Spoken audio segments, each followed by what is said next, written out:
Esta conferência será gravada agora.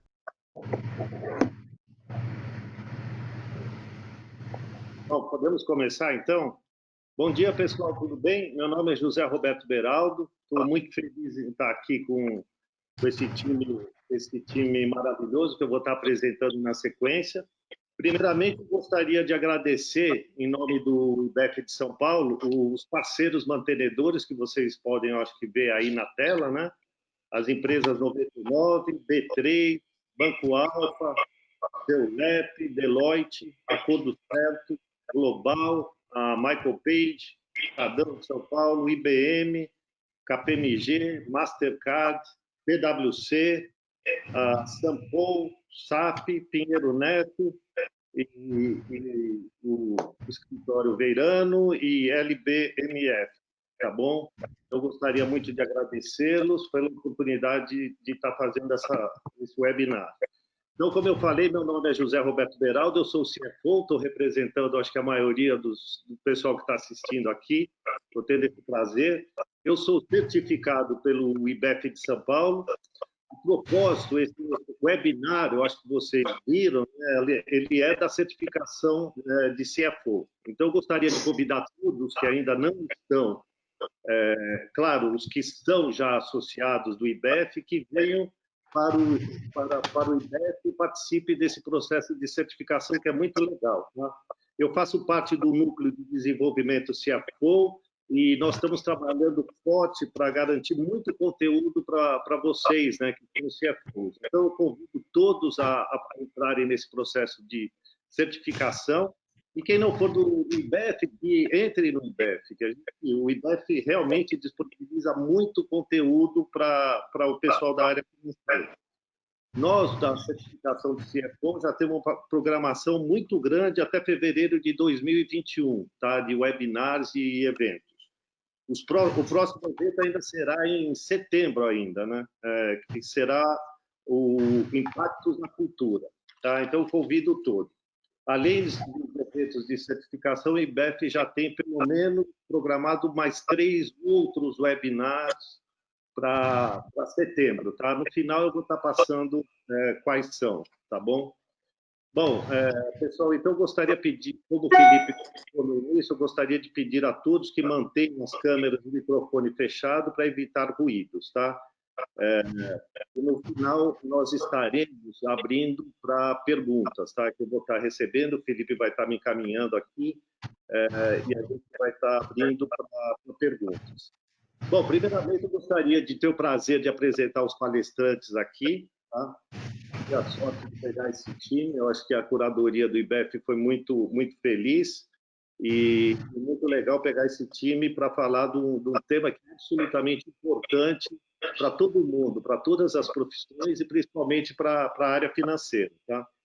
Então, aqui, eu não sei, eu acho que a nossa direita, primeiro, o Eduardo Gouveia, tá? Gostaria de apresentar ele, eu acho que nem necessita apresentação. Atualmente, eu entrei no LinkedIn dele, são 8 ou 9, sei lá quantas empresas que ele é conselheiro, organizações não governamentais, etc. Hoje que ele ajuda, tá? Então, realmente é uma pessoa que hoje ainda contribui muito com a sociedade, foi CEO de várias empresas, uma delas eu até passei múltiplas, a gente não teve a chance de trabalhar junto, mas ele deixou sempre o nome dele, e a última, né, como CEO da grande Cielo, né, Govi?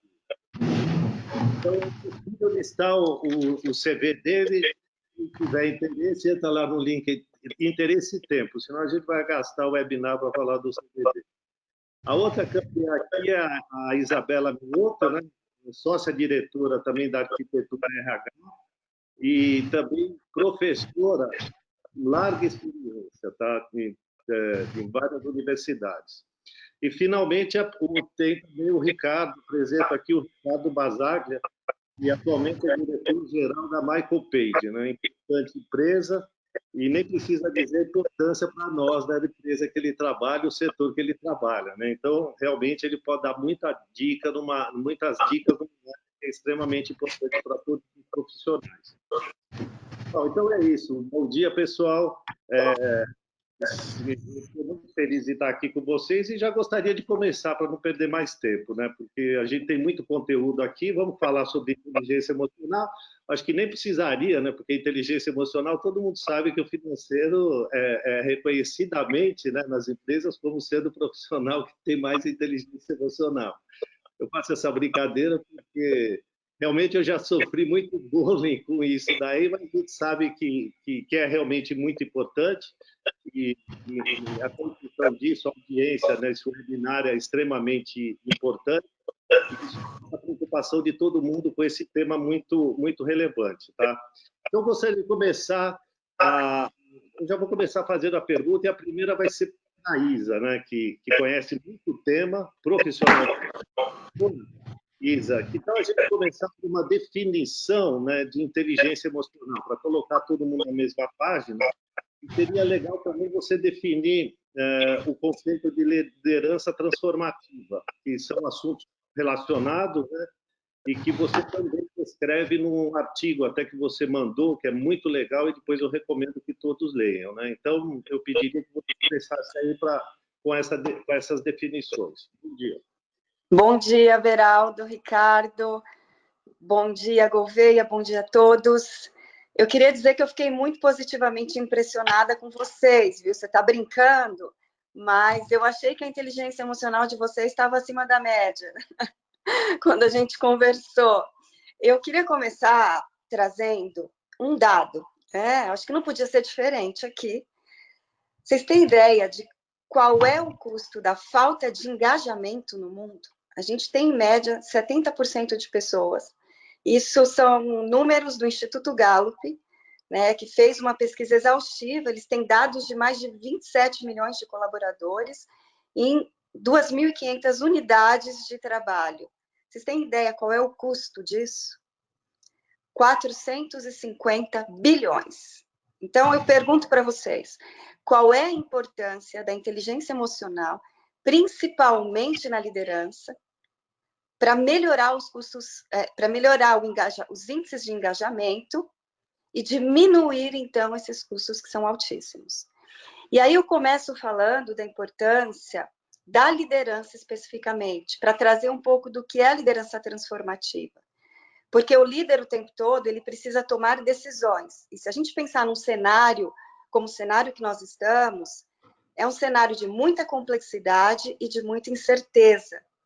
E ao tomar decisões, o líder precisa encontrar o máximo de equilíbrio possível entre o que é bom para si, para os outros e para o contexto. E se tiver as mesmas atitudes que teve antes, que funcionaram para os ambientes e para os contextos anteriores, talvez ele não tenha os mesmos resultados. Então, ele precisa dialogar muito, compreender muito, para tomar decisões que sejam sustentáveis e gerar esse nível de engajamento. O motor de tudo isso é o diálogo. E onde entra a inteligência emocional?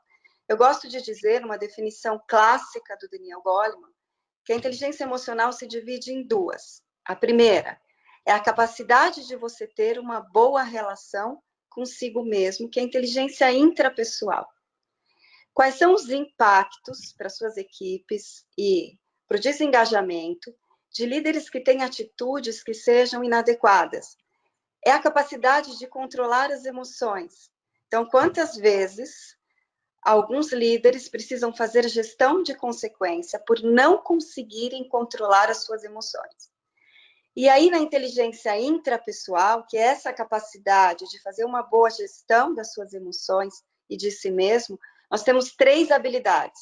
Para mim, a mais importante é o autoconhecimento. E eu provoco muitos de vocês que estão aqui a pensar o que tem feito para melhorar a visão de si mesmo, a compreensão dos seus talentos, de como empreendê-los nos ambientes em que vocês estão, mas essencialmente também das suas zonas de risco. Então, para mim, autoconhecimento é a habilidade mais importante da inteligência emocional e ela regula todas as outras. Depois eu tenho automotivação. Hoje a gente fala muito em propósito, né, em motivação 3.0, que é a motivação intrínseca, que, em minha opinião, é aquela que vai trazer mesmo engajamento. Qual é a sua capacidade de conhecer aquilo que te engaja de fato, que te mobiliza para a ação? E uma das competências da inteligência intrapessoal tão requerida é o autocontrole, né? De entender as suas emoções e de não agir, às vezes, de uma forma muito controlada por emoções negativas e que traz um impacto. Se a gente pensar na liderança, de novo, tem a integridade visível, ações em que você não tem autocontrole, elas geram um impacto no meio onde você está. Essas são as 3 habilidades da inteligência intrapessoal. E na inteligência interpessoal, eu tenho a empatia e a sociabilidade. Então, a gente tem falado muito hoje, Beraldo, sobre empatia. E, ao contrário do que a gente vê, empatia não é a capacidade de se colocar no lugar do outro, né? Eu gosto de ampliar um pouco esse conceito. Então, o dia que a sua esposa chegar para você, Gouveia, né? A gente até a conheceu o dia que nós conversamos, e disser, Gouveia, você é muito insensível, não consegue se colocar no meu lugar. Olha bem para ela, respira e diz, você tem toda a razão. Porque a gente não viveu o que o outro viveu, a gente não sentiu o que o outro sentiu. Então, eu gosto de pensar a partir da perspectiva de uma canadense, que é a Mary Gordon, que diz que a empatia tem 2 lados. O primeiro é cognitivo, é a capacidade de tomada de perspectiva do outro. Para que quando eu tomar a perspectiva do outro, eu me conduzir, aí vem o lado emocional, eticamente cuidadoso. Então, a ética do cuidado na condução de nossas ações é extremamente importante, porque quando o outro percebe que você se conduz eticamente cuidadoso, isso gera reciprocidade. E reciprocidade gera confiança nas relações. E, por sociabilidade, uma habilidade também muito importante, é a capacidade da gente encontrar pontos em comum para construir redes fortes. Nós temos falado muito de redes colaborativas, de equipes que tenham consciência do propósito e empreendam seus esforços em direção ao mesmo propósito.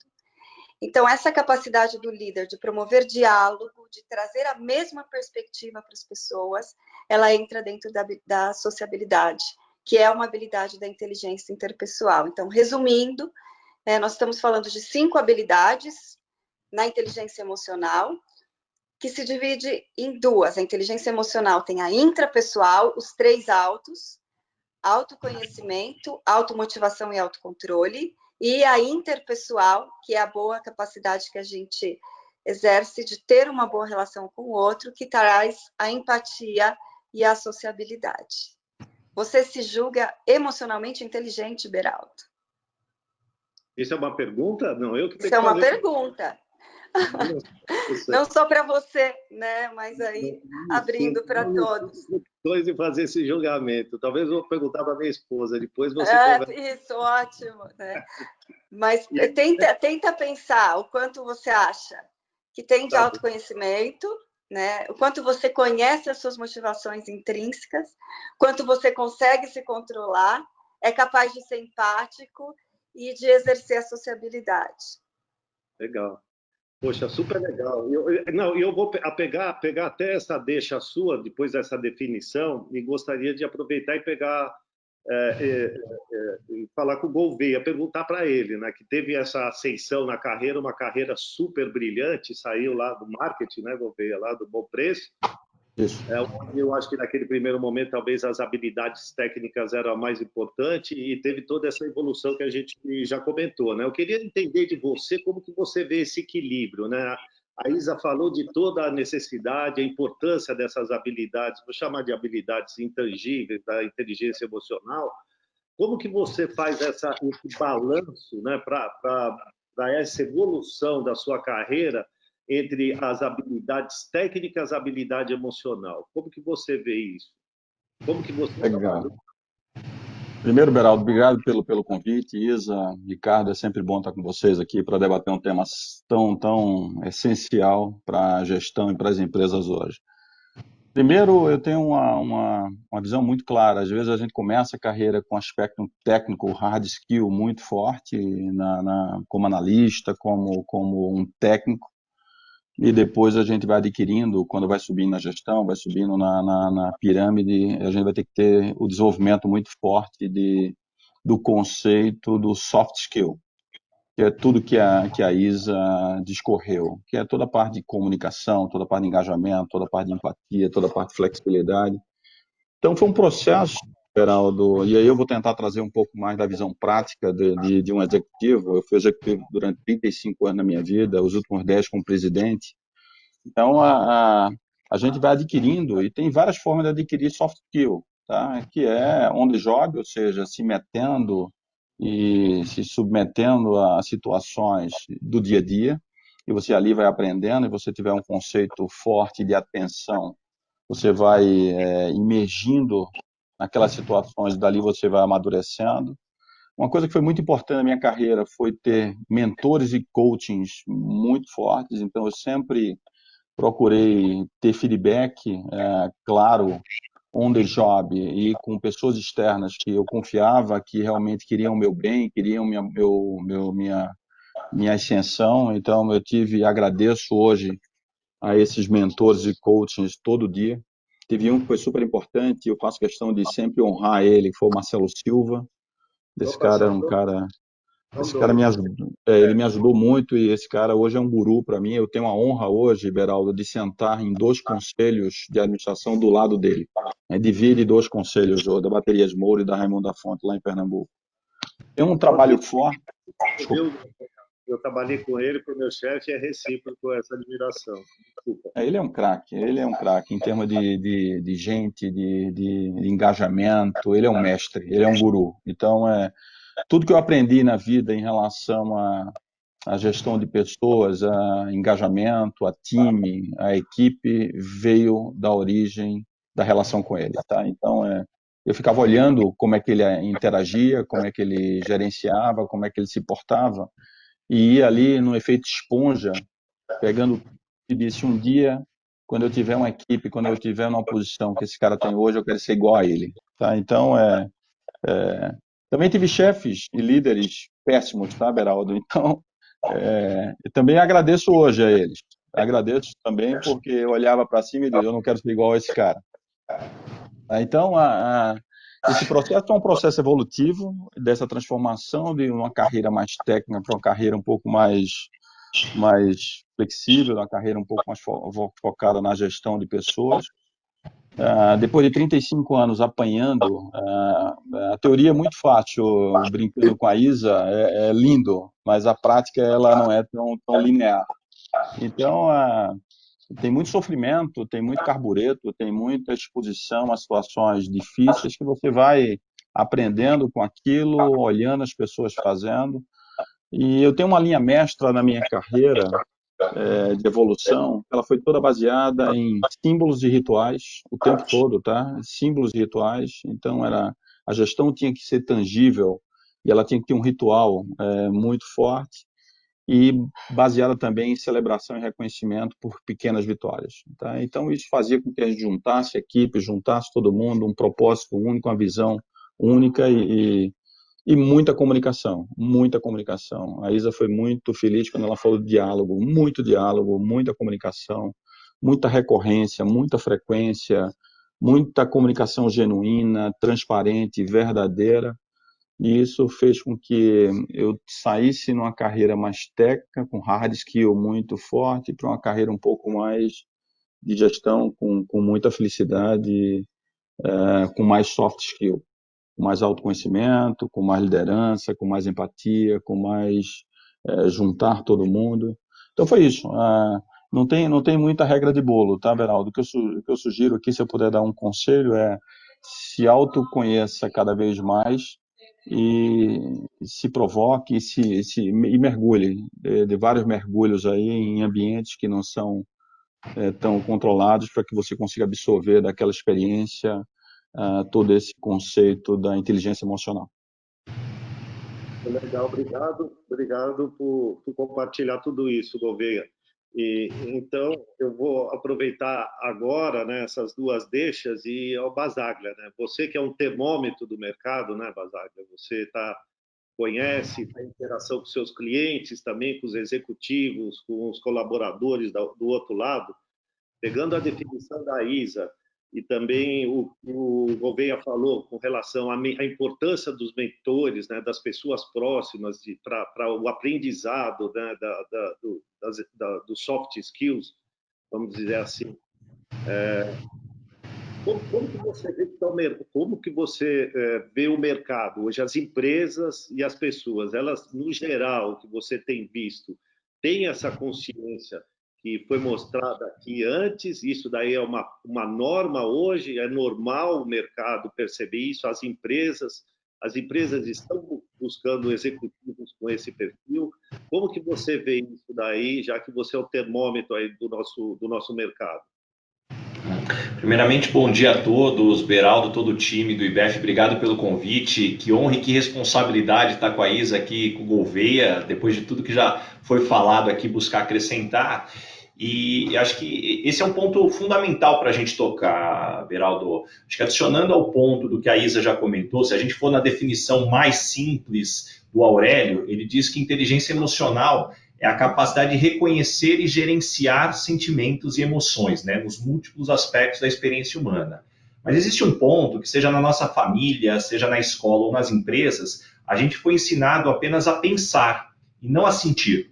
Eu mesmo sou formado em tecnologia, então, pela minha criação e educação, eu sempre tive dificuldade em sentir, né? Eu fui ensinado que eu não deveria demonstrar as minhas emoções. Então, esse é o ponto que eu vejo, que a gente começa, que a maior parte das pessoas, por essas questões culturais, além de não reconhecer as emoções e os sentimentos, tem uma tendência a querer eliminar, né? Como se eu quisesse jogar fora ou colocar debaixo do tapete. Sentir medo é coisa de gente fraca, ansiedade é para quem não sabe administrar a própria vida. E o que as pessoas querem é comprar uma borracha psicológica, né? Como querer eliminar os sentimentos que incomodam, mas essa borracha não existe, né? E quanto mais você nega esses sentimentos, mais você está colocando os problemas no porta-mala e uma hora ele explode. E por muitos anos a gente acreditou que essas competências, elas nasciam conosco. Mas a ciência mostrou que não. A gente pode aprender e desenvolver da mesma forma como na academia a gente desenvolve o músculo, a gente também pode desenvolver a inteligência emocional, desde que a gente tenha duas coisas: intencionalidade e tem que ter vivência. Então, intencionalidade, eu preciso reconhecer e estar aberto a essa mudança, e vivência porque é algo que a gente efetivamente tem que viver. A gente não aprende apenas nos livros. E aí, trazendo para a realidade do mercado de trabalho, as pessoas sempre me perguntam: poxa, Basaglia, a inteligência artificial vai acabar com os empregos? E eu sempre sou muito honesto em dizer que, sem dúvida, a inteligência artificial vai transformar boa parte dos empregos, mas hoje o maior destruidor de empregos continua sendo a inteligência emocional. Tem uma pesquisa nossa que mostra que 91% dos profissionais são contratados por habilidades técnicas e depois demitidos por questões comportamentais. Ou seja, você contrata a pessoa porque ela tem experiência na área, passou por bons projetos, e depois demite porque a pessoa não é colaborativa, não tem atitude. E esse é um estudo que, na verdade, a gente só foi buscar em evidência, algo que já era apontado há muitos anos, né? Jack Welch já escreveu muito, existem pesquisas já do início do século passado já apontando essa importância. E é muito importante dizer que inteligência emocional não é apenas para o estouradinho, né? Não é só aquela pessoa que é nervosa. Inteligência emocional é o eixo que todo mundo deveria buscar. A pessoa muito tímida, ela precisa de inteligência emocional para poder se expor adequadamente. E acho que o ponto que tange o que você comentou, Beraldo, é que tem um elefante na sala e ninguém está falando dele, né? Hoje, menos de 1% de todos os módulos de cursos de MBA, pós-graduação e graduação, menos de 1% tratam de soft skills. Ou seja, tem um elefante na sala e ninguém está falando dele. E esse é o grande ponto, porque a mudança, eu costumo dizer que ela vem através dos 3 Cs, né? Ou por convicção, ou por conveniência, ou por constrangimento. A gente só precisa escolher qual C que a gente vai puxar para o nosso desenvolvimento. Isso traz insights muito importantes do que a gente tem que, como é que a gente tem que lidar, porque no final do dia, a pessoa com que a gente mais falha é com a gente mesmo, né? A gente tem que ser crítico e honesto nessa autocrítica e pedir feedback dos mais próximos, dos mais profundos. Eu costumo dizer que feedback é um presente Então, o dia que você estiver deixando de receber feedback, se preocupa, porque talvez a outra pessoa desistiu de você. Isso vale namoro, vale para casamento também. Então, enquanto está recebendo feedback, é um bom sinal. E com isso, eu acho que o grande ponto que a gente fica e que é importante trazer é que, no final do dia, a gente, no mercado de trabalho, é como se a gente fosse um app. Então, da mesma forma como você tem o app no seu celular, que para ele continuar tendo competitividade, ele precisa trazer novas versões, a minha pergunta e reflexão para quem está aqui nos assistindo é: você, como um app no mercado de trabalho, qual foi a última versão que você trouxe? Porque todas as versões, elas deveriam trazer novas funcionalidades ou correção de bugs. Então, qual foi a última versão que você trouxe, né, de uma nova versão sua? Ou se a gente pedir para que alguém deixe uma avaliação de você como um app no mercado, o que as pessoas vão escrever como usuários do seu app? Isso traz muitos insights aí que eu acho que tempera essa discussão. Poxa, muito bom, muito obrigado. Agora, então, isso daqui que você agora terminou falando, né, da pouca importância ainda até as empresas, né, demanda, procura e as universidades dão, ainda reduzida com relação ao soft skills, ao desenvolvimento do soft skills é muito importante. E aí me traz, assim, me remete a uma coisa que aí eu vejo até que, eventualmente, o elefante está até maior, ou está crescendo, né? Que é um dos temas do nosso encontro aqui, que é a questão do Covid, né? Eu até gostaria de perguntar isso para a Isa, num primeiro momento, que a gente sabe, né, tem visto, lido bastante coisas com relação ao impacto da Covid até na saúde mental das pessoas. Muitos experimentos já estão aparecendo com enfermeiros na China, uma série de pessoas e de população, inclusive colocando como isso possivelmente sendo a quarta onda da Covid, um impacto muito grande na saúde mental em função das inseguranças financeiras, da saúde, desse confinamento, enfim. Possivelmente já se fala numa quarta onda muito importante, que é a saúde mental. E a gente sabe, eu estou aprendendo também com vocês, que a saúde mental, o autoconhecimento, tudo isso depende muito de você estar com uma cabeça boa, uma saúde mental boa, né? E como que a gente vai ligar? Eu gostaria de saber como que as empresas devem fazer isso, já que tem esse problema, vamos dizer assim, hoje, que é o elefante já está na sala, já estava. Agora, com a Covid, a tendência é ficar um pouco mais preocupante ou sério isso. Como você acha que, primeiro, como você vê isso que eu falei, se faz sentido, e segundo, fazendo, como você acha que as empresas deveriam trabalhar isso daí?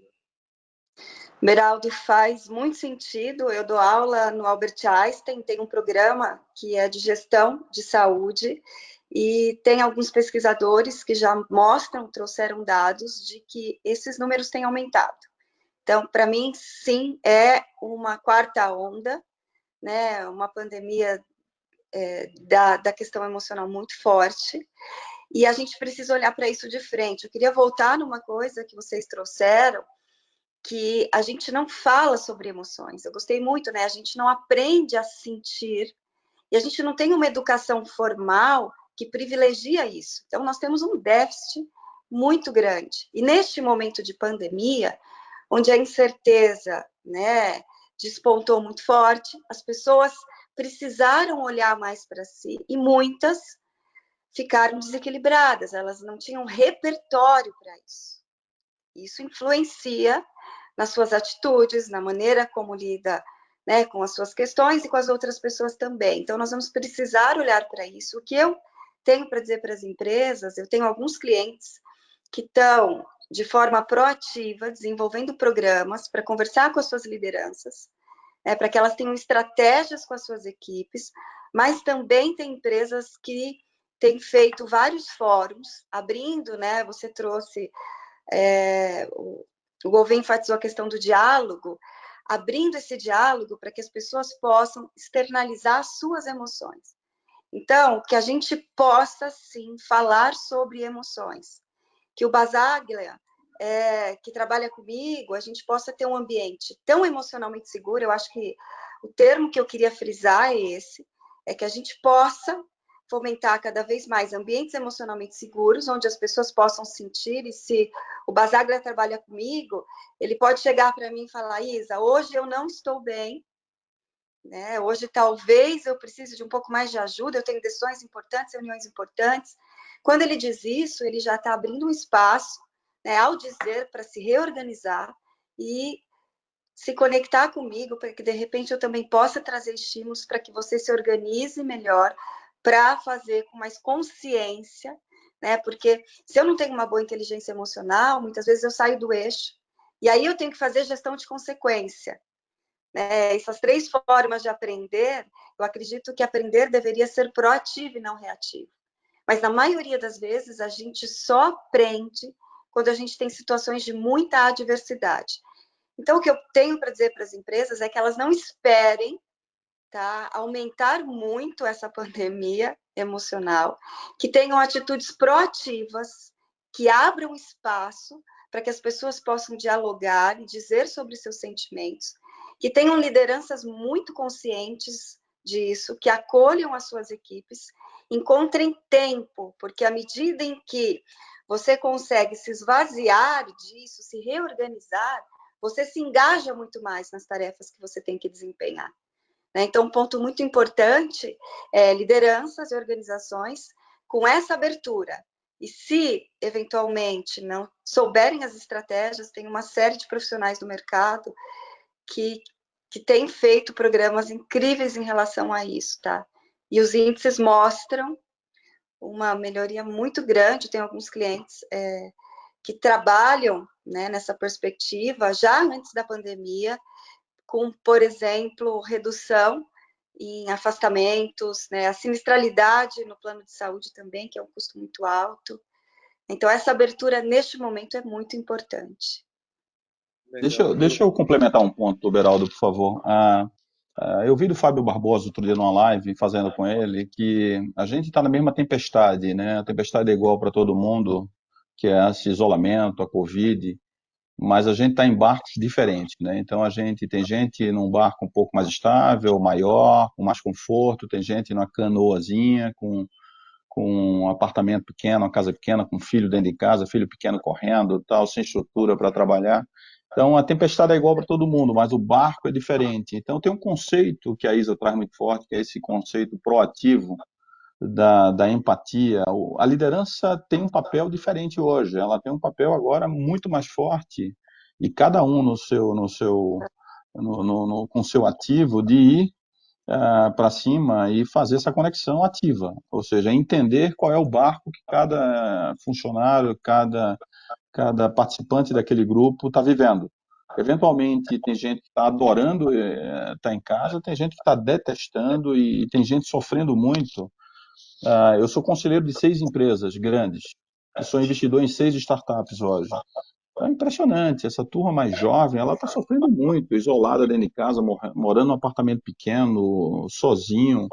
Então, exercer esse papel ativo dessa comunicação intensa, da empatia, de se colocar no lugar de cada um, não achar que você está no mesmo barco da sua equipe, é fundamental nesse momento de aprendizagem coletiva para que a gente consiga passar por esse período. Eu acho que olhando as empresas onde eu estou atuando, já tem empresas trabalhando fortemente para um home office full, tá? Testando esse conceito. Então, esse novo modelo de colaboração, de gestão, ele veio para ficar. Eu acredito que vai ser um modelo híbrido entre esse equilíbrio do home office e o trabalho presencial. E isso mexe completamente na dinâmica das empresas, na dinâmica das equipes, que é como te comunica, como você interage, como você dá feedback, como você junta, como você preserva a cultura. Então, tem vários desafios que a gente está vivenciando agora e tem muita pergunta e pouca resposta, tá? A gente está aprendendo por imersão, por exposição a um momento novo. Então, acho que O papel da liderança hoje é fundamental, e a gente está falando aqui para um grupo de líderes. Tá? Então, assumir esse papel e ser protagonista desse processo transformativo da companhia e das relações agora é fundamental para o momento que a gente está vivendo. Eu também concordo super, acho super importante isso daí. Quer dizer, vai exigir cada vez mais, né? Pelo que o governo acaba de falar, a Isa, muito mais inteligência emocional, né? Esse pós-pandemia, seja lá o que for, essa necessidade de empatia, de comunicação, como vai se comunicar, né? Virtualmente, enfim. Então, é muito mais importante até do que já era muito importante, a inteligência emocional. Como que você está tratando isso pessoalmente e na sua empresa, Basaglia? Como você vê seus clientes também? Acho que um ponto muito interessante que a Isa tocou sobre a confiança, isso me remeteu. Eu faço parte do IPO aqui no Brasil e nessa busca por referências, eles conseguiram organizar um encontro que foi fantástico, que a gente foi falar com alguns astronautas da NASA para entender um pouco da dinâmica, porque talvez os astronautas foram os primeiros a trabalhar de maneira isolada com o uso da tecnologia, né? Só que não era o home office, né? Era o space office. E por mais que a gente muitas vezes tenha como referência a NASA como uma empresa de tecnologia, sem dúvida nenhuma com muita tecnologia, eles têm muita referência em estudo, né, sobre inteligência emocional. Até porque nessa conversa eles comentaram de 2 casos onde eles tiveram que antecipar o retorno da missão, porque um deles, 2 astronautas iam ali, estavam em conflito, ia dar um problema ali, era melhor trazer eles de volta antes que algo pior acontecesse, e o outro, um astronauta isolado ali, que estava passando por um momento super difícil. E isso está diretamente ligado, né, a um ponto que eles colocaram, que todo dia, quando você acorda na aeronave, você tem que fazer uma autoanálise e falar assim, eu estou bem ou não? E aí, quando você está bem, você oferece ajuda. Quando você não está bem, você pede ajuda, mas você nunca é neutro. Você precisa sempre se posicionar como você vai estar naquele dia dentro da aeronave. E às vezes a gente olha também a inteligência emocional muito descasada do hard skill, e na verdade o soft skill bem trabalhado é o que potencializa justamente você aprender da melhor forma o hard skill. Se você desenvolve resiliência emocional, com essa resiliência automaticamente você vai melhor na matemática. E para mim um grande exemplo do quanto que está faltando soft skill para aprender aqui no Brasil, quando a gente olha, por exemplo, o idioma do inglês. Só 3% da população brasileira fala inglês fluente. Por outro lado, o Brasil é o país com uma das maiores ofertas de curso de inglês por habitante. Poucos países têm mais oferta de curso de inglês do que o Brasil. E você vê gente fazendo curso de inglês há 7 anos e não fala inglês. Espera aí, tem alguma coisa aqui que se perdeu no meio do caminho, né? 90% de todos os cursos online vendidos no Brasil, as pessoas não concluem. E 60% de todos os cursos vendidos online no Brasil, as pessoas não chegam a dar o primeiro play. 60%. Então, tem um componente de soft skill aqui que, sem dúvida nenhuma, está atrapalhando, até porque a maior parte das pessoas tem informação. O ponto é como é que a gente coloca em prática. Dificilmente alguém vai no nutricionista para descobrir que doce, fritura e álcool engorda, né? A maior parte das pessoas já sabe, né? Mas por algum motivo você não está conseguindo encaixar nessa rotina. E aí, trazendo para o aspecto que você puxou, Beraldo, a gente vive hoje um momento que a gente vive um sentimento de perdas antecipatórias. É o medo de perder um ente querido, é o medo de perder a nossa segurança financeira, é o medo da gente perder o emprego, o medo de perder a rotina. Enfim, 1/3 das pessoas no mundo já estão sofrendo algum distúrbio em função dessas perdas antecipatórias. E a ansiedade é o sentimento que mais aparece nessas perdas antecipatórias, é o que a gente tem que trabalhar nas empresas. Todo mundo foi tirado da zona de conforto. Você pega o caso dos professores. Eles foram tirados da sua sala de aula, começaram a dar aula remota, onde eles não foram preparados, não tinham ainda desenvolvido as competências para isso, e antes, dentro de uma sala de aula isolados, no ambiente controlado, agora eles estão dando aula dentro da casa das pessoas com a presença dos pais e da família, extremamente expostos. Então, olha só o impacto que isso causa. E melhorar a inteligência emocional, né, requer muita disciplina, né, graças à neuroplasticidade do cérebro.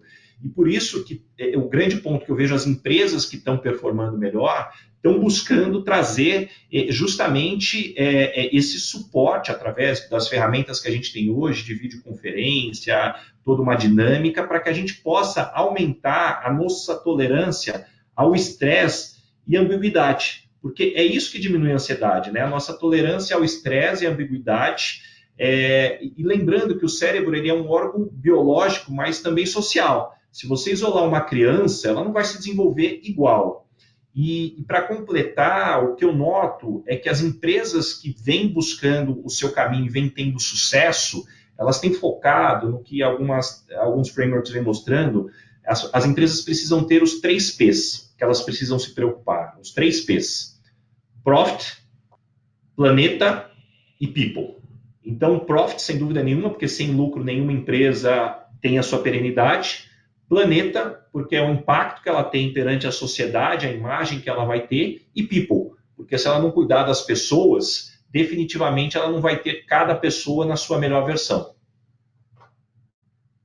Puxa, que legal. Eu acho que é por aí, eu tô tentando esquematizar e eu preciso da ajuda de vocês, né? Porque para trazer para o mundo, mais ainda, né? Porque eu acho que está absolutamente claro a importância desse tema, mas para o mundo dos financeiros, né? Que basicamente é a grande maioria de nós que estamos participando e eu escutando e aprendendo com vocês, né? Então, está absolutamente claro que sempre foi e vai ser cada vez mais a inteligência emocional uma habilidade super importante, né, para as pessoas, para o desenvolvimento pessoal e profissional, né? Então, habilidades como empatia, autoconhecimento, tudo fazem parte da construção da inteligência emocional. E aí, né, a gente, antigamente, eu falo a gente assim em geral, CFO, tá? Eu sou das antigas também, tenho 30, 35 anos, né? A gente via isso muito como autoajuda, porque precisa desenvolver. Então, a gente brincava até numa empresa que eu trabalhei há muitos anos, né, que ia todo mundo abraçar a árvore, vamos conseguir aqueles, né, retiros, sai uma semana para todo mundo se encontrar. E, enfim, aquele negócio todo, que na época a gente até brincava com isso. Hoje o que a gente está vendo é que a importância, né, pelo menos vocês reconhecem isso, como o Basaglia colocou, talvez não seja o normal no mercado, a inteligência emocional é super importante, mas para atingirmos uma boa inteligência emocional, coisa que vai ser cada vez mais complicado pós-Covid, né, por todas essas questões que você levantou da Covid, né? Cada vez mais importante. Aí eu faço um link com a vida também, não só profissional, mas, vamos dizer, responsabilidade do CFO, do financeiro, que é os custos relacionados às questões da saúde mental, né? Então, a Isa falou aí de absenteísmo, né? Quer dizer, as pessoas saem, turnover, que tem a questão do burnout. Outro dia eu estava vendo que o burnout ele atinge as pessoas que são os melhores, muito provavelmente os melhores colaboradores, porque são aqueles que assumem tudo. Quer dizer, o custo de tudo isso é muito alto para a empresa. Eu acho que a partir de 2022, inclusive, o burnout ele passa a ser doença ocupacional, vai ter um impacto possivelmente muito importante para a área financeira ou para a empresa, não só para a área financeira. Quer dizer, o que eu estou vendo agora com tudo isso que eu estou aprendendo com vocês, e o que eu tenho visto ultimamente é que isso deveria estar realmente no topo da agenda de qualquer um da área financeira, tanto do ponto de vista pessoal quanto como executivo de empresa, puxar isso dentro da empresa.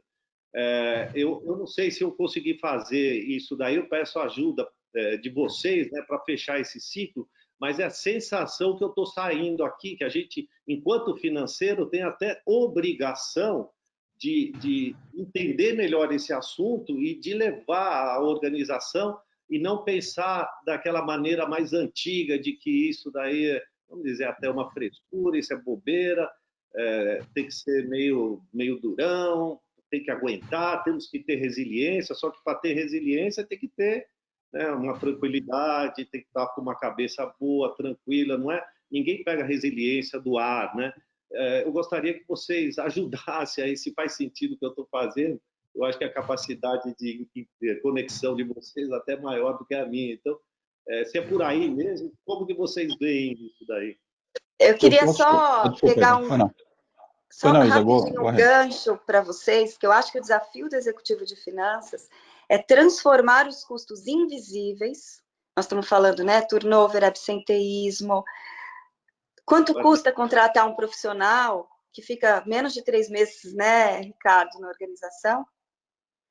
Uma contratação inadequada, reuniões improdutivas. Então, o desafio de vocês é transformar custos, né, nosso não só, né, mas que a gente tenha diálogo para transformar custos invisíveis, para que esses custos comecem a ser visíveis, para que a gente tenha estratégias, porque se você tiver estratégias para melhorar essas questões de soft skills, isso é bom para as organizações e é bom para as pessoas, né? Então, eu acho sim que é uma pauta que precisa começar e fico muito feliz em ouvir essa sua conclusão, Beraldo. Desculpa, Gouveia, só queria fazer essa... Eu vou trazer um ponto mais lúdico aqui do papel do financeiro, tá, Beraldo? Eu acho que é isso. O CFO já é um líder nato na companhia, está numa posição super importante de decisões estratégicas. Então, esse conceito da inteligência emocional, do soft skill do financeiro, de reforço na cultura vencedora da companhia, só um parênteses. Eu tenho visto na prática que empresas que têm culturas fortes estão passando melhor pela crise do que empresas que não têm uma cultura tão estabelecida. Fecha parênteses. Então, acho que o CFO, e eu convivi com vários deles, eu também vendo a geração de abraçar a árvore, achava que era frescura e tal, e com o tempo a gente começa a perceber que lidar com estresse, lidar com ambiguidade, com ansiedade, faz o engajamento explodir para cima, tá? Então, tratar isso de frente. E o papel do CFO é esse, estar compondo um time e reforçar esse conceito da resiliência, da flexibilidade, da empatia. Tudo que a gente falou de soft skill aqui, eu acho que faz sentido, além da combinação de um hard skill talvez um pouco mais forte, que é esse hard skill financeiro. Então, os grandes CFOs com quem eu trabalhei com grandes na minha vida inteira, eram aqueles que conseguiam equilibrar uma capacidade técnica muito forte com a habilidade de comunicação, de engajamento e de flexibilidade, de fazer o que é certo sempre, a vida toda. Então, eu vou apostar sempre, Beraldo, aqui no equilíbrio, tá? A gente está sempre olhando o CFO como um cara duro, técnico, durão. Não, ele pode ser um cara tecnicamente muito forte, mas um cara muito habilidoso do lado mais soft, tá? E esses caras que combinavam, eu tenho um exemplo, o Vitor Fabiano, era um cara que fazia isso muito bem.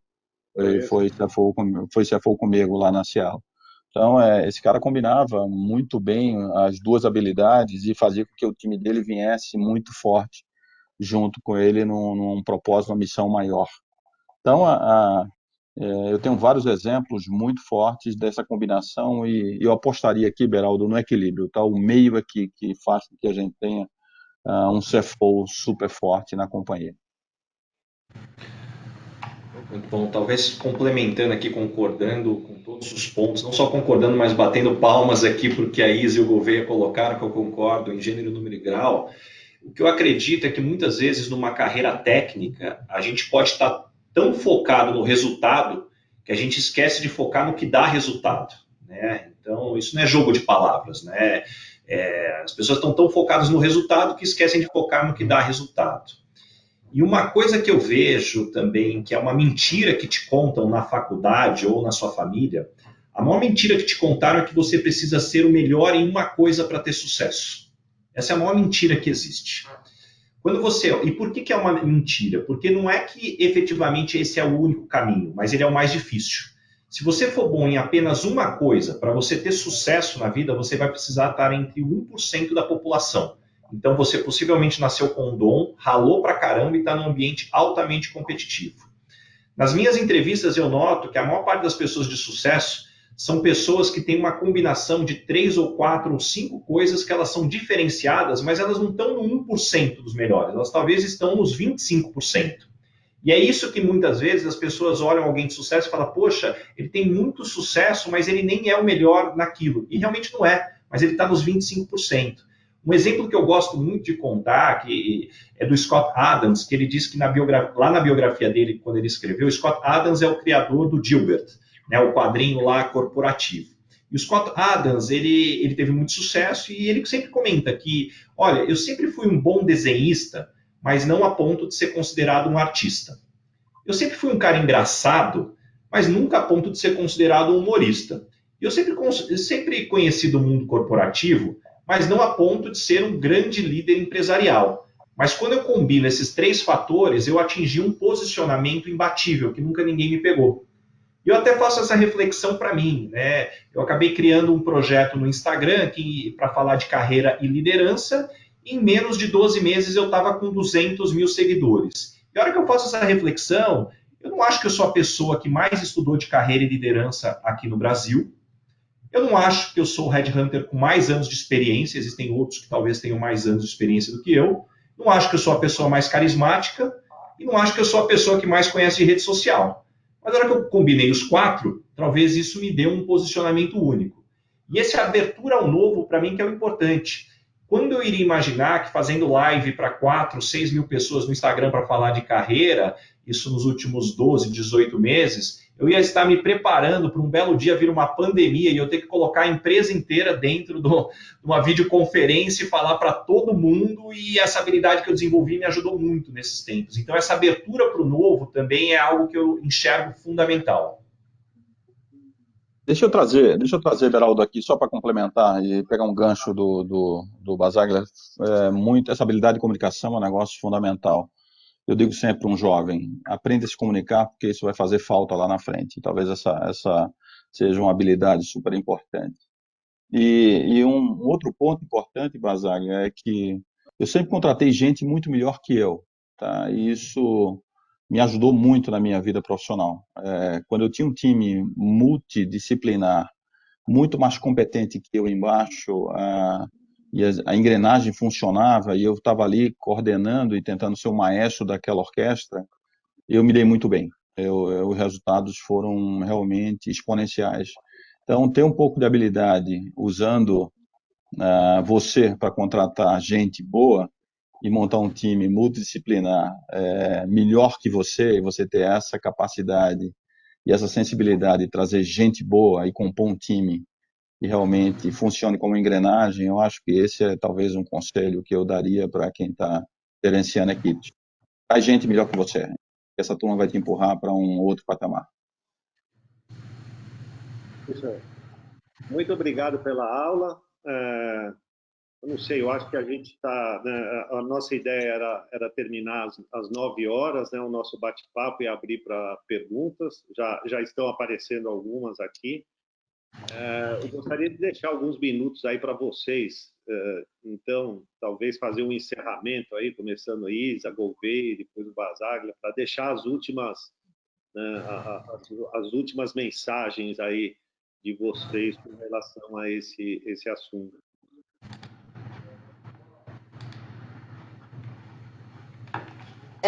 Eu queria relembrar o que a gente falou, da questão do sentir. Inteligência emocional é se permitir sentir, né? O Basaglia falou uma coisa que eu gosto muito, da intencionalidade, a gente saber o lugar para onde a gente deseja e ter muita autoconsciência sobre isso. Porque se eu não souber, as minhas atitudes podem me levar para um lugar que eu simplesmente não goste quando eu chegue lá. E eu gosto muito de uma teoria, que é a teoria U, do Otto Scharmer, de um alemão, que ele fala que para que a gente esteja com o máximo de consciência possível, ele cunhou um termo que se chama presence, em presença, sentindo tudo aquilo que emerge do campo, aquilo que mudou no campo, eu preciso suspender 3 vozes. A primeira voz é uma voz que a gente, infelizmente, eu acho que é uma arma hoje para a sociedade, que é a voz do julgamento. Então, que a gente possa enxergar as coisas primeiro e julgar depois. A segunda voz é a voz do cinismo. É aquela voz que nos desconecta da nossa verdade e da nossa autenticidade. Porque, no fundo, a gente tem muito receio de fazer o enfrentamento de uma voz que está lá embaixo, que é a voz do medo. E por quê? Porque os nossos medos, eles nos colocam de frente com as nossas vulnerabilidades. Então, eu acredito muito que a inteligência emocional é a capacidade de que nós possamos fazer um enfrentamento produtivo das nossas vulnerabilidades. Quando a gente fizer isso, principalmente quando líder, a gente mostra toda a humanidade que nos cabe e abre espaço para as pessoas, sem perder de vista os objetivos compartilhados, sem deixar de desperdiçar energia naquilo que não é produtivo. Então, que a gente possa se permitir sentir mais e fazer um enfrentamento dessas emoções, porque se eu não fizer isso, em momentos de pressão e tensão, elas vêm à tona e me tiram do lugar de propósito, do lugar da intenção, que tem a ver com aquilo que realmente eu desejo. Então, eram essas as considerações que eu queria trazer aqui. Obrigado, Isa. Obrigado, Beraldo. Eu vou para um lado um pouco mais... Isa é uma professora maravilhosa, né? Eu anotei aqui já 4 páginas, tá, Isa, sobre inteligência emocional aqui no meu caderno. Insight que você deu aqui agora. Mas eu vou tentar trazer um pouco mais de praticidade aqui. Então, estimular fortemente nas equipes a parte de comunicação ativa, mais flexibilidade na liderança, ter uma atitude mais positiva, ou seja, eu acho que é o momento da gente demonstrar e ter essa força de automotivação e ter uma atitude muito, muito positiva em relação aos times, em relação à companhia. E sentir, ou seja, ter essa capacidade de sentir a tempestade que o outro está vivendo, tá? E não se colocar no teu barco confortável e achar que está tudo bem, é o que vai passar. Ter essa capacidade, essa habilidade empática de sentir que não está igual para todo mundo, que você tem que acolher, você tem que abrir espaço, você tem que realmente ouvir feedback, dar feedback, é fundamental nesse momento de Covid, para que a gente use toda essa parte de power skill. Acho que alguém comentou aqui, eu achei ótima essa definição, em vez de soft skill, o power skill, para que a gente consiga realmente usar todo o conceito do power skill para fazer com que as equipes e a empresa realmente passem por essa fase e ela saia muito melhor do que entrou. Se eu puder complementar aqui, eu também estou com o Gouveia, que a quantidade de coisas que eu anotei aqui foi fantástica. Acho que o pessoal que está nos assistindo, se eles estão com a percepção que eles estão aprendendo, é sensacional. Mas talvez, assim, deixando aqui uma mensagem para concluir, eu gosto muito de uma frase que ela diz que navios não afundam porque estão rodeados de água. Navios afundam quando tem uma rachadura no casco e entra a água dentro do navio, e aí você afunda. Eu acho que isso diz muito sobre inteligência emocional, e a gente lembrar que com a evolução da tecnologia na área da saúde, o ser humano ele deve viver pelo menos 100 anos de vida útil, né, com esse avanço. E a gente deve ter pelo menos de 4 a 6 carreiras ao longo da vida.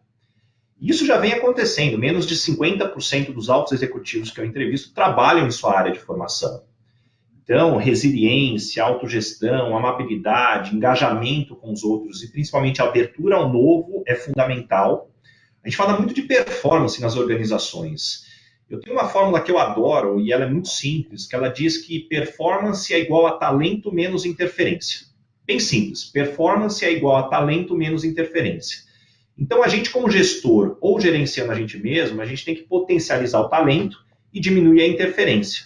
Porque não adianta nada você ter alguém com talento nota 9, interferência nota 7, 9 menos 7, essa pessoa vai te entregar 2.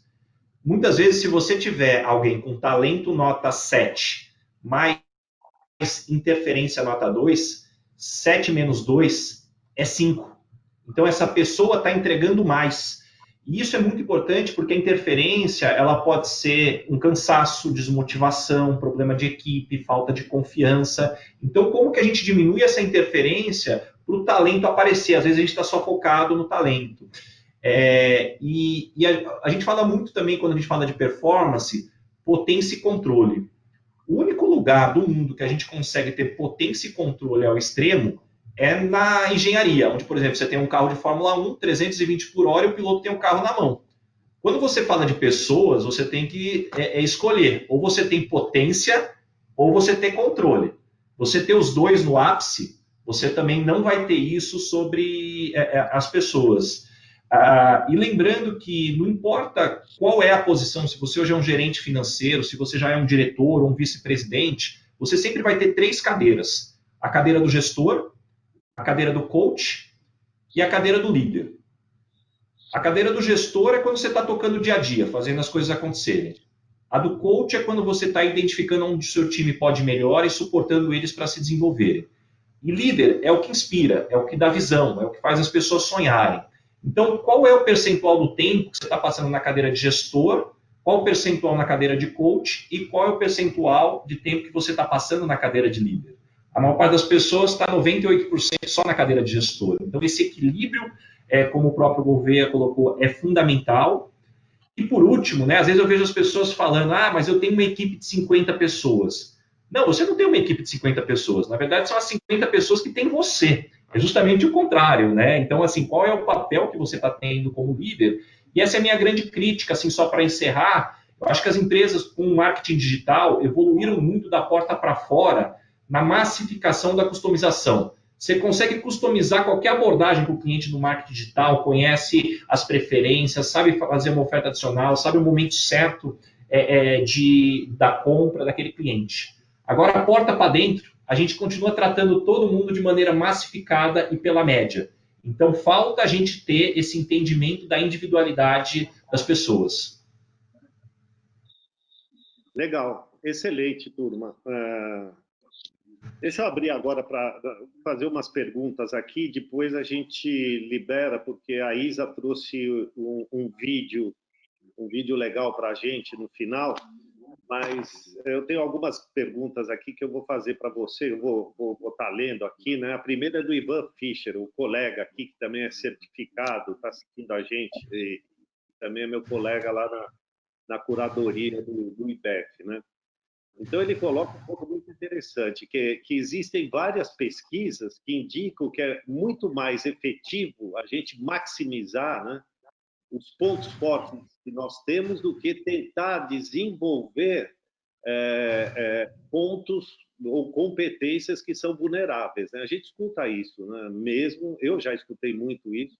Até dizem que quanto mais velho, né, tem um ditado, quanto mais velho você fica, né, mais experiente, é melhor você realmente ficar melhor no que você já é bom do que tentar desenvolver o que você não tinha desenvolvido. Então, como vocês veem esse equilíbrio, né? Uma vez que a gente está dizendo aqui, e é claro, né, a necessidade do desenvolvimento de habilidades intangíveis e de que a gente tem, no curso da nossa vida, aprendido pouco, né? Ou sido pouco exposto a esse desenvolvimento. Então, a questão do Ivan é bastante pertinente. Como fazer esse equilíbrio?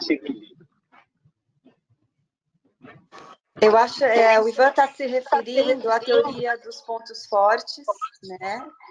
E eu acredito muito que quando a gente foca nos pontos que a pessoa tem, né, mais fortes, o que é de melhoria, ela se empodera, né? Tem uma coisa que eu gosto de falar muito, que é a questão do empoderamento, da autoestima.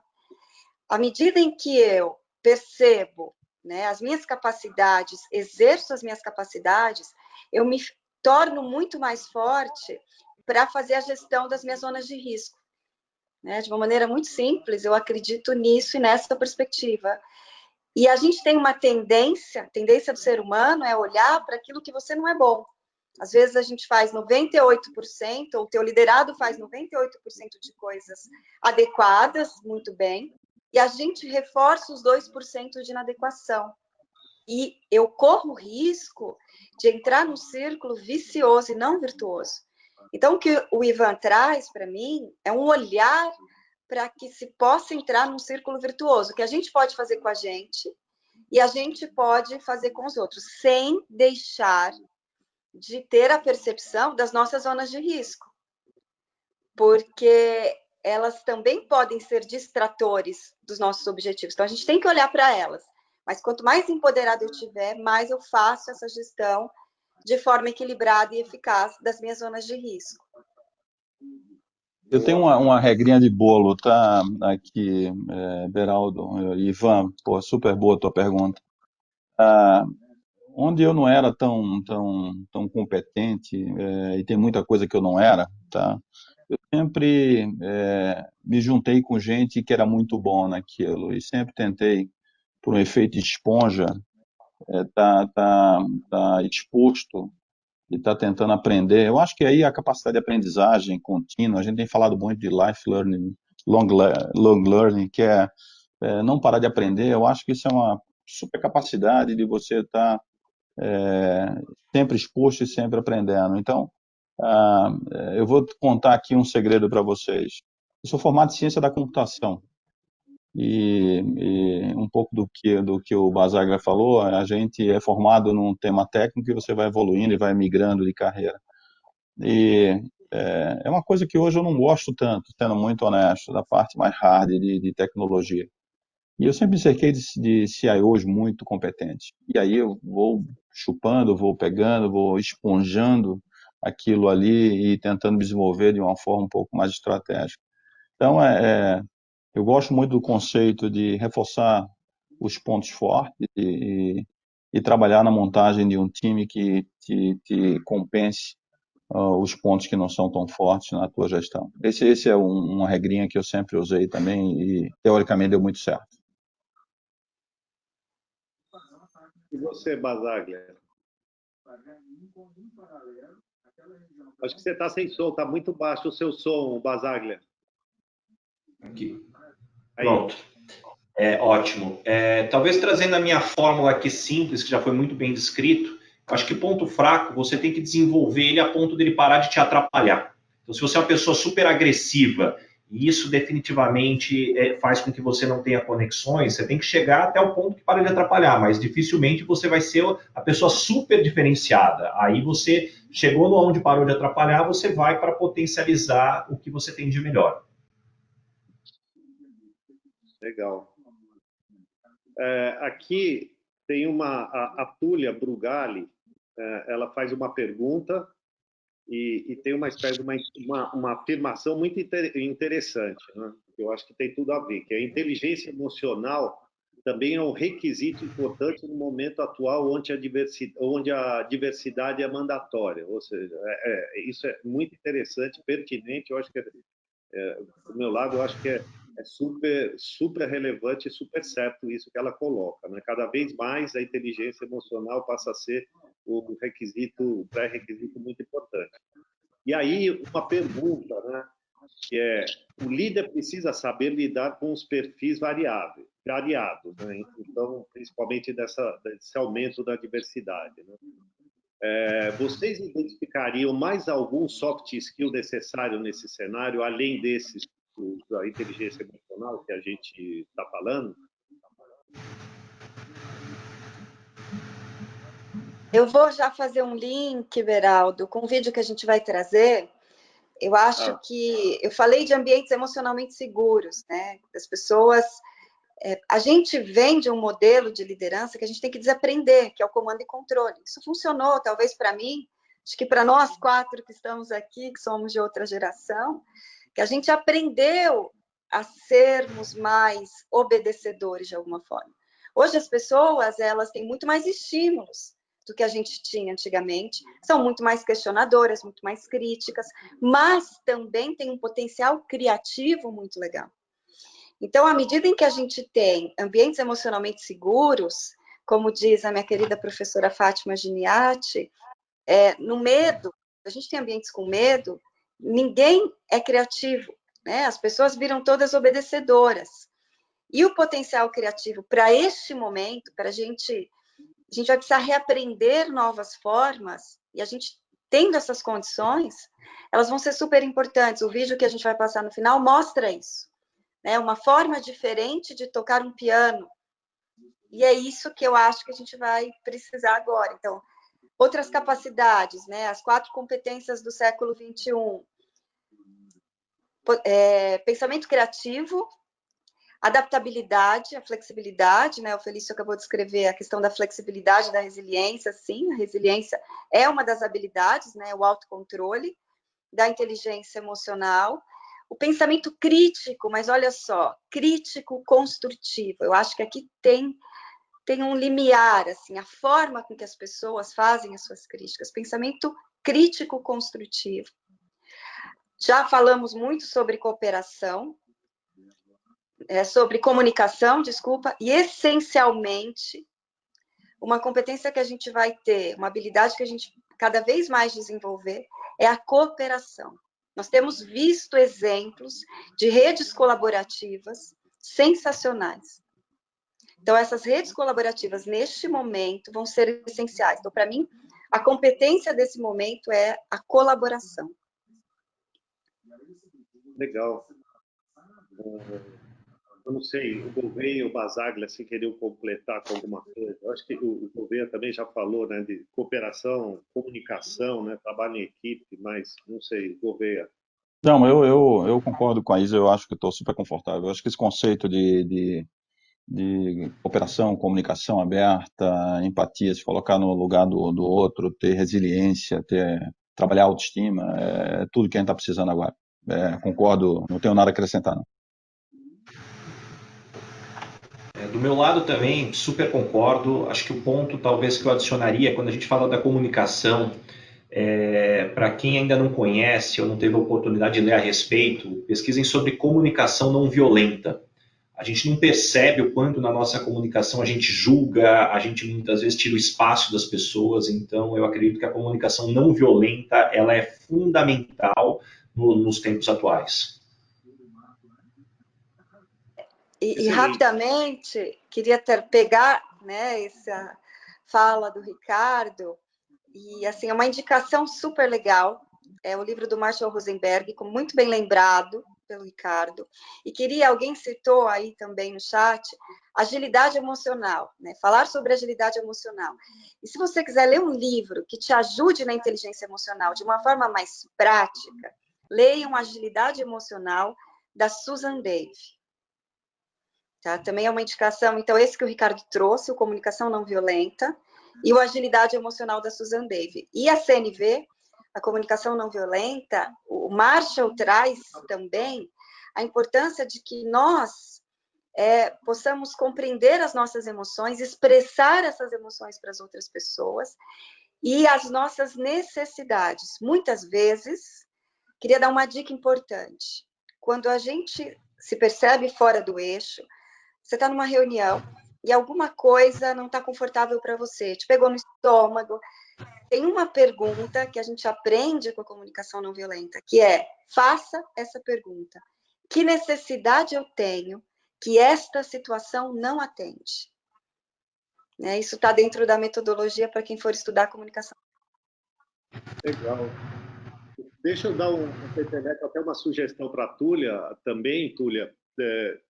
Se você procurar isso andei vendo já recentemente, no o Fórum Econômico Mundial, né, o World Economic Forum, se você procurar soft skills, tem uma lista, eu acho que eles trataram em Davos isso, o ano passado, ou retrasado, dos 10 soft skills mais importantes, na opinião, no conceito deles, para as próximas décadas. E, obviamente, está tudo alinhado com o que eles falaram aqui, mas lá você tem uma listinha de 10, que é o resumo, né, do que foi falado aqui.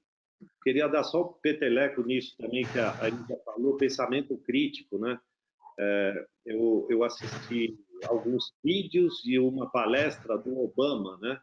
Do Barack Obama, o ex-presidente americano, e ele fala muito desse soft skills para a liderança. Ele considera, talvez, que tenha sido um dos soft skills mais exigidos dele. Obviamente que ele não coloca dessa maneira, soft skills, tudo, mas ele fala do pensamento crítico, que ele fala cada vez mais, a gente recebe muita informação, e ele, como presidente, né, dos Estados Unidos, para a tomada de decisão, recebia muitas informações, E nunca a gente, para tomar uma decisão, tem 100%, né, de certeza no encaminhamento ou no resultado das consequências daquelas decisões. Então, o desenvolvimento do pensamento crítico para você trabalhar os vários inputs que a gente recebe, que ele recebia, trabalhar com essa incerteza, com essa insegurança, né, com probabilidade de erro, de acerto, ele considera como uma das habilidades ou competências mais importantes que ele teve que exercer na presidência dos Estados Unidos. Isso me marcou muito e está em linha com o que foi falado. Eu acho que é isso, gente. Muito legal. Eu gostaria de agradecer vocês. Eu sei que tem um vídeo aí e gostaria de novo, né, convidar que não participam ainda do processo de certificação, que são CFOs, que procurem saber. O Felipe e a Isa, né? Não a Isa que está na palestra, mas o Felipe e a Isa que trabalham no IBEF para ajudar na construção desses eventos, irão entrar em contato com vocês e convidariam todos a participar do IBEF, né? Porque a gente tem realmente muito conteúdo e muita palestras e muitos eventos que são feitos para o pessoal da área de finanças, tá bom? Então, eu não sei, Felipe, eu gostaria de agradecer o Gouveia, a Isa, o Basaglia. Eu aprendi muito, acho que todo mundo que está aqui também assistindo aprendeu muito. E muito obrigado mesmo.